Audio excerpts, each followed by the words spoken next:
अवधूत चिंतना श्री गुरुदेव दत्त स्वामी महाराज की जय. छत्रपती शिवाजी महाराज की जय. श्री स्वामी समर्थ. आज मी आपल्याला स्वामी पुण्यतिथीनिमित्त गुरुचैत्र पारायण कधीपासून करायचे, 9 एप्रिलपासून ते 15 एप्रिलपर्यंत आपण गुरुचैत्र पारायण करू शकतो. तुम्ही म्हणणार की खूप 9 एप्रिल अजून लांब आहे, पण दत्त जन्मोत्सव असेल, स्वामी पुण्यतिथी असेल, आपण वर्षातून 2 वेळा गुरुचैत्र पारायण करायला पाहिजे. तसं महिन्यामध्ये गुरुचैत्र पारायण आपण करायला पाहिजे. पण स्वामी पुण्यतिथी आणि दत्त जन्मोत्सव हा डिसेंबरमध्ये असतो, तेव्हा सगळेजण गुरुचैत्र पारायण करतात. दत्त जन्मोत्सव असतो, दत्त जयंती असते. पण स्वामी पुण्यतिथीमध्ये एप्रिल महिन्यामध्ये खूप जणांना करत नाही, खूप जणांना माहिती नसती, करत नाही. म्हणून आपण 9 एप्रिलपासून 9 एप्रिल तारीख लक्षात ठेवा. आपण गुरुचैत्र पारायण घरी करा, मठामध्ये करा, केंद्रामध्ये करा किंवा औदुंबराच्या झाडाखाली करा, काही प्रॉब्लेम नाही आहे. तुम्ही गुरुचैत्राची पोथी तुमच्याकडे जर नसेल, महिलांनी दिंडोरीपर्यंत गुरुचैत्र पारायण करावं. दिंडोरीपर्यंत महिलांनी, पुरुषांनी मोठं जरी गुरुचैत्र वाचलं तरी चालेल किंवा दिंडोरीपर्यंत गुरुचैत्र जरी वाचलं तरी चालेल. 9 एप्रिलपासून आपल्याला सकाळी बसायचं आहे.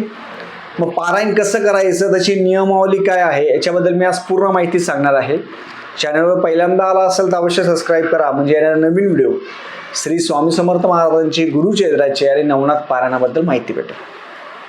सगळ्यात महत्त्वाचं म्हणजे गुरुचैत्र पारायण आपण स्वतः करत नसतो, महाराजांची इच्छा असेल तर आपण करत असतो, हे लक्षात ठेवा. गुरुचैत्र पारायण तुम्हाला करायचं आहे. आता महिला असेल, मुली असेल, महिला असेल, त्यांनी दिंडोरीपर्यंत त्याची पोथी असेल ती घ्यावी गुरुचैत्राची. तुम्ही म्हणणार आम्ही मोठं वाचतो, नाही, मोठं वाचण्याची आवश्यकता नाही आहे. तुम्ही दिंडोरीपर्यंत गुरुचैत्र वाचावं. आणि मुळामध्ये महिलांनी गुरुचैत्र पारायण करायला चालतच नाही असे खूप जण म्हणतात. कोणतं नाही चालत. मोठं गुरुचैत्र आहे, जे मूळ गुरुचैत्र आहे ते महिलांनी वाचायला नाही चालत. तुम्ही दिंडोरीपर्यंत गुरुचैत्र वाचू शकता. आपल्याला 9 तारखेला गुरुचैत्र पारायण करायला बसायचं आहे, हे लक्षात ठेवा. 9 एप्रिल ते 15 एप्रिल आहे. या 9 एप्रिलपासून मग त्याच्या आदल्या दिवशी काय करायचं, आदल्या दिवशी 4 श्वान म्हणजे कुत्रे, 4 श्वान असेल, 2 गाय असेल, त्यांना पोळी, चपाती, बिस्किट तुमच्या याच्याप्रमाणे त्यांना देऊ शकता. आपल्याला गुरुचैत्र पारायण घरी करायचं असेल, मठामध्ये करायचं असेल, केंद्रामध्ये करायचं असेल, पण घरी करायला खूप महत्त्व आहे. का बरं? आपल्या घरामध्ये वास्तुदोष, पितृदोष, काही दोष असेल, घरामध्ये बाधा असेल, घरामध्ये भीती असेल, मन घाबरत असेल, ह्या सगळ्या गोष्टींसाठी घरी गुरुचैत्र पारायण करायला खूप महत्त्व आहे. आपली वास्तू पवित्र होते. आपल्या वास्तूमध्ये काही त्रास असेल, बाधा असेल, ह्या सगळ्या त्रास आहे ते बंधनमुक्त होता. घरामध्ये गुरुचैत्र पारायण जर केलं तर घरातील वादविवाद, भांडणं हे सगळं बंद होतं. आपण काय करायचं, 9 एप्रिलच्या आदल्या दिवशी 8 तारखेला 4 श्वान असेल, गाय असेल, त्यांना पोळी, चपाती द्यावी. 9 एप्रिलला आपण गुरुचैत्र पारायण कधी वाचायचं, गुरुचैत्र पारायण रात्री 3 वाजेपासून, म्हणजे सकाळी 3 वाजेपासून ते दुपारी 12 वाजेपर्यंत गुरुचैत्र वाचू शकतो. मग तुम्ही म्हणणार दादा दुपारी 12 वाजता, 2 वाजता, 3 वाजता असं नाही चालत. खाऊन पिऊन गुरुचैत्र नाही वाचायचं. मुळामध्ये आपल्या घरामध्ये महाराजांचा फोटो असावा, दत्त महाराजांचा फोटो असावा. आपलं जिथं देवघर आहे त्याच्या बाजूलाच आपण चौरंग ठेवा, त्याच्यावरती पोथी ठेवा, फोटो ठेवा महाराजांचा, पाटावरती पोथी ठेवा, काही प्रॉब्लेम नाही. खूप जणांना पूजा मांडणी नाही करायची, नुसतं वाचायचं आहे, तर नुसतं पाठ ठेवा आणि पाटावरती गुरुचैत्राची पोथी ठेवून द्यायची, बस. ते पण आहे. आता गुरुचैत्र वाचन करायचं सकाळच्या वेळेला वाचायला महत्त्व काय? कोणतीही गोष्ट जर आपण सकाळी 4 वाजता छानपैकी आंघोळ करायची, आंघोळीच्या पाण्यामध्ये गोमूत्र घ्या, परत भस्म लावायचं. भस्म न लावता गुरुचैत्र पारायण करायचं नाही, लक्षात ठेवा. खूप जणांचं चूक करता. भस्म, कपाळी भस्म, दोन्ही हाताला भस्म, छातीला भस्म, पोटाला भस्म, आपल्या शरीरातील 16 अंगाला भस्म लावायचं. भस्म लावलं, सवळं काय घालायचं, पुरुषांनी सवळं घालायचं, धोतर. तुम्ही म्हणणार आम्ही जीन्स पॅन्टवर करतो, बनेल घालून करतो, असं चालत नाही. त्यापेक्षा गुरुचरित्र पारायण करू नका, काही फरक नाही पडत. तुम्ही नाही केलं तर सवळं घाला. कोणतीही बघा, पोलीस जर आपण नाव काढलं तर पोलीसवाल्यांची वर्दी दिसते, तसं गुरुचरित्र पारायण करताना सवळं घालावं, भस्म लावा, कपाळी चंदन टिका असेल तो लावा, कुंकू लावा, काही लावा, काही प्रॉब्लेम नाही. महिलांनी काय घालायचं, महिला असेल मुले असेल त्यांनी प्रॉपर साडी घालावी, हातामध्ये काचेच्या बांगड्या असेल, डोक्यावर पदर असेल, महिलांनी पण भस्म लावावं. याप्रमाणे हिंदू संस्कृतीप्रमाणे महिलांनी आपला जे कपडे आहेत ते घालावे. मग तुम्ही म्हणणार ड्रेस घालून करतो, काही जण गाऊनवर करता, असं चालत नाही, करू नका. स्पष्ट मत आहे.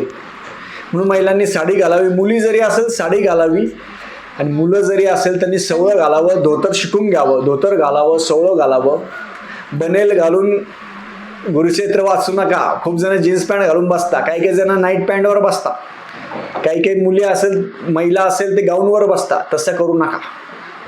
प्रॉपर सवळं घाला, साडी घाला.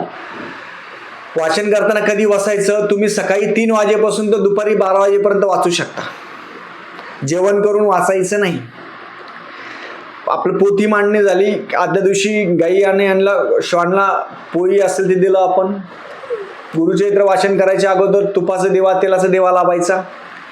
एक विडा असतो, पानाचा विडा, त्यात सुपारी ठेवा, ते आपल्या देवघरामध्ये ठेवा. आपल्या आईवडिलांचं दर्शन घ्यायचं आणि गुरुचरित्राचं वाचन करायला सुरुवात करायची.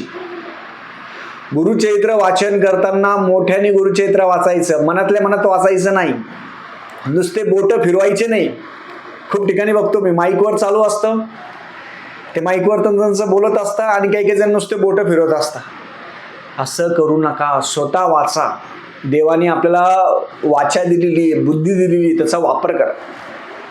गुरुचरित्र तुम्ही आयुष्यभर जरी वाचलं तर तुम्हाला नवीन काहीतरी वाटेल, हे लक्षात ठेवा. हीच तर गुरुचरित्राची ताकद आहे, दत्त महाराजांची ताकद आहे. मग आता याच्यामध्ये खाण्यापिण्याचे नियम काय? गुरुचरित्र वाचन करताना जेवणाचे नियम असे आहे, आपण सगळ्या पालेभाज्या खाऊ शकतो, म्हणून मनामध्ये भीती ठेवू नका.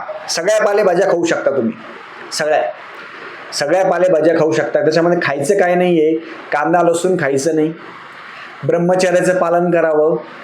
कांदा लसूण खायचं नाही, ब्रह्मचर्याचं पालन करावं. आणि कोणाच्या घरचं 7 दिवसाचं पाणी पण प्यायचं नाही. 7 दिवस कोणाच्या घरचं पाणी पिऊ नका. 7 दिवस आपापल्या घरचं खावं.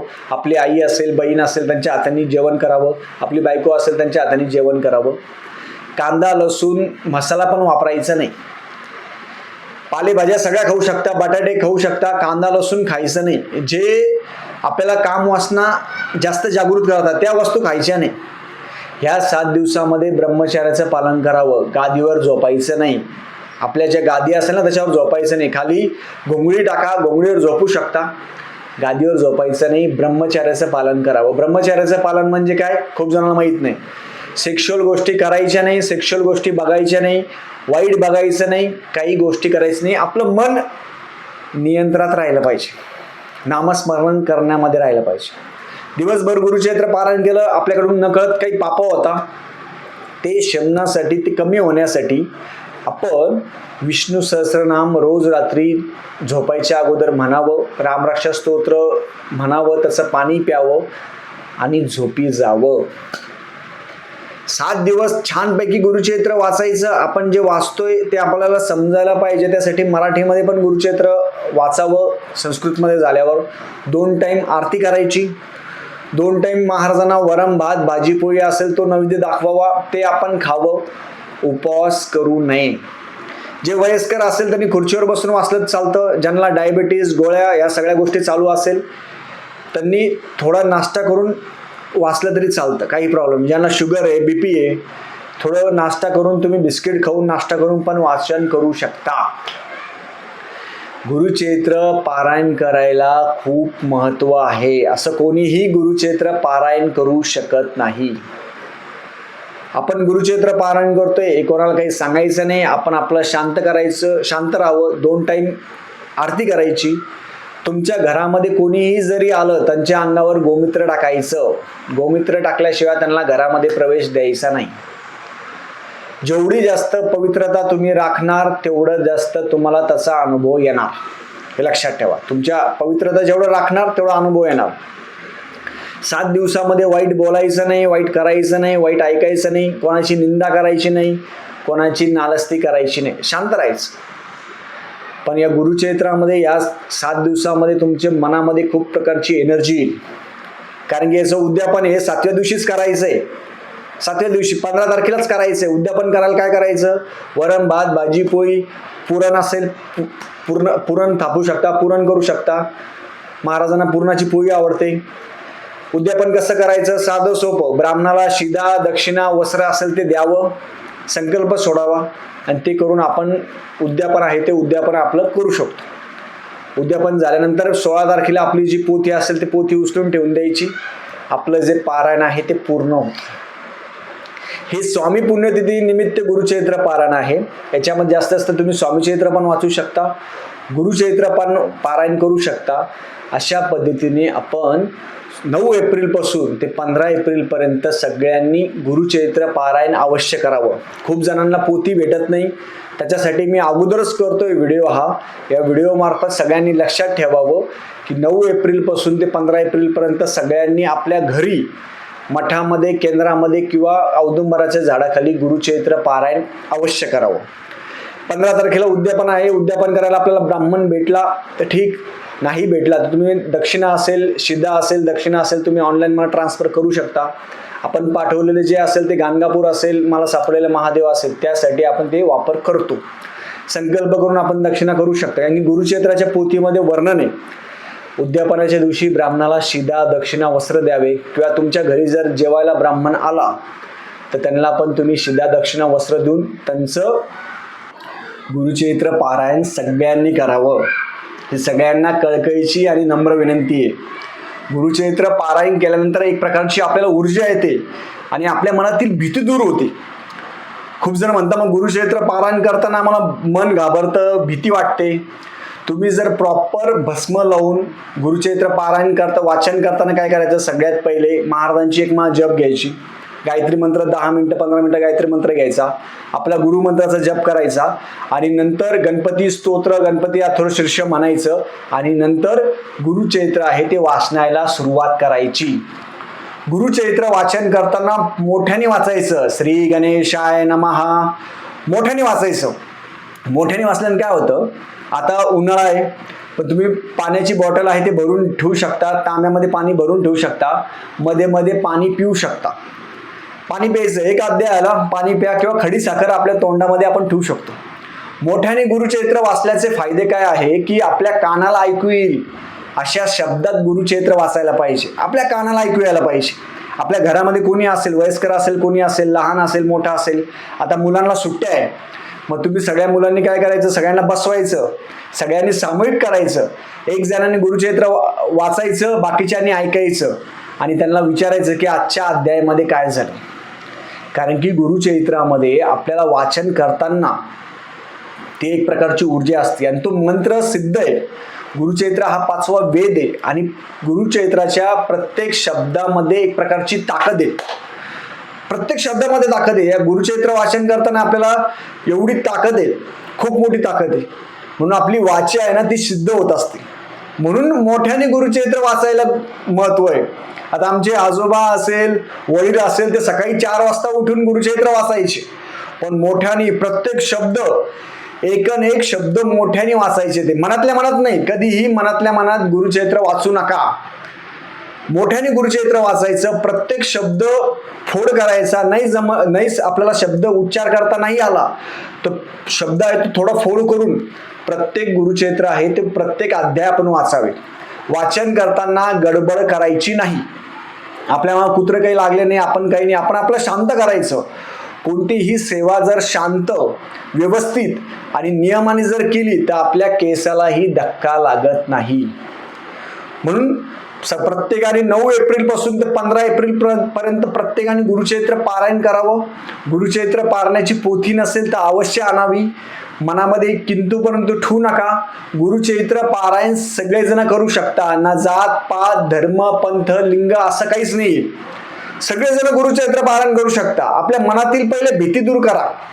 आणि दत्त महाराजांना तुम्हाला जर जाणून घ्यायचं असेल, दत्त महाराजांना जर तुम्हाला ओळखायचं असेल, दत्त महाराजांच्या जवळ तुम्हाला जायचं असेल, तर गुरुचरित्र पारायण केल्याशिवाय तुम्हाला पर्याय नाही. दुसरं तुम्हाला कोणी सांगू शकत नाही. असे अनुभव आहे त्याच्यामध्ये. आणि जो व्यक्ती अमृत प्राशन करतो त्याच व्यक्तीला त्याचं महत्व समजतं, बाकीच्यांना काय समजणार आहे. म्हणून आंबा गोड आहे, पण कधी आहे जोपर्यंत खात नाही.